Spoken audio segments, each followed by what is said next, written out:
Chris Webber, he played in what I would call the golden age of NBA power forwards, and despite there being so much talent all around the NBA at the forward position, Chris Webber, he was able to stand out.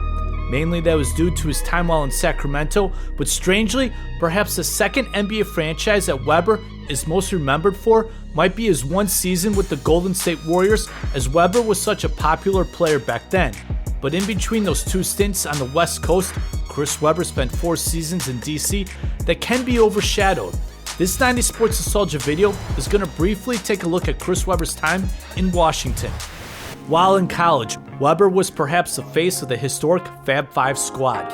He declared for the NBA draft after his sophomore season. He was selected first overall, which eventually led Webber to play for the Golden State Warriors.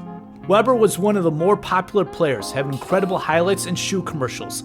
However, while at Golden State, Webber was not happy and did not get along with head coach Don Nelson, and one reason was that Webber, he wanted to stick at playing power forward and did not want to play center. So here's the thing. Webber signed a 15-year, $74 million deal as a rookie. Now, from my understanding, this contract was quite backloaded, and this was done so Golden State could stay under the salary cap. And because of that, an opt-out after his first year was negotiated, in which Webber exercised. Thus, a sign and trade was made that sent Chris Webber to the Washington Bullets, where he would be reunited with one of his Fab 5 teammates in Juwan Howard. But this is where it seemed like Chris Webber's popularity dwindled, and maybe a little forgotten due to what happened in Golden State. Nonetheless, Webber had statistical improvements during the 94-95 season, but only played in 54 games. Furthermore, Washington, they had a terrible season going 21-61. Then for the next season, the Bullets, they drafted Rasheed Wallace, in which would be a talented but young frontcourt that was overcrowded with power forwards. They did improve to become a 39-43 team, but Chris Webber, he was only able to play in 15 games. This was mainly due to left shoulder issues.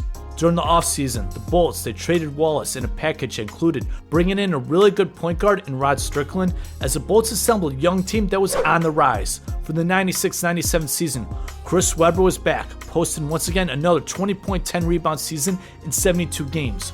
Webber was named an All-Star for the first time in his career. Now, it seemed like that Chris Webber, that he only had one move in the post, which is going to that right hook, but with his soft touch and quickness for size, it seemed impossible to stop.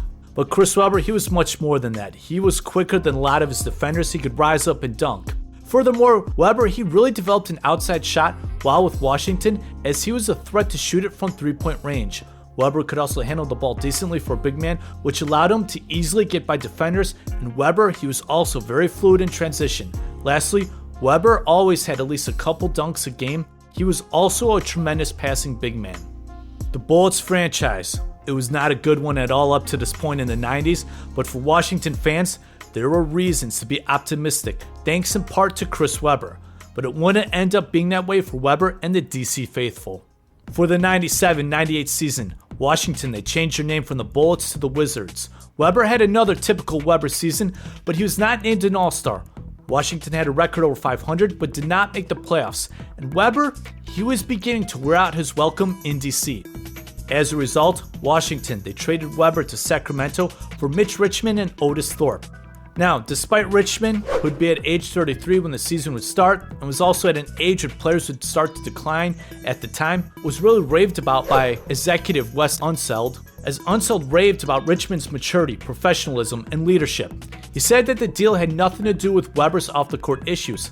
Nonetheless, after 4 seasons in Washington, D.C., Chris Webber would be headed to Sacramento. Chris Webber was quite a presence when he was able to play in Washington, but he did have some injury issues. However, Washington fans probably don't look at Chris Webber's time in DC in a favorable light.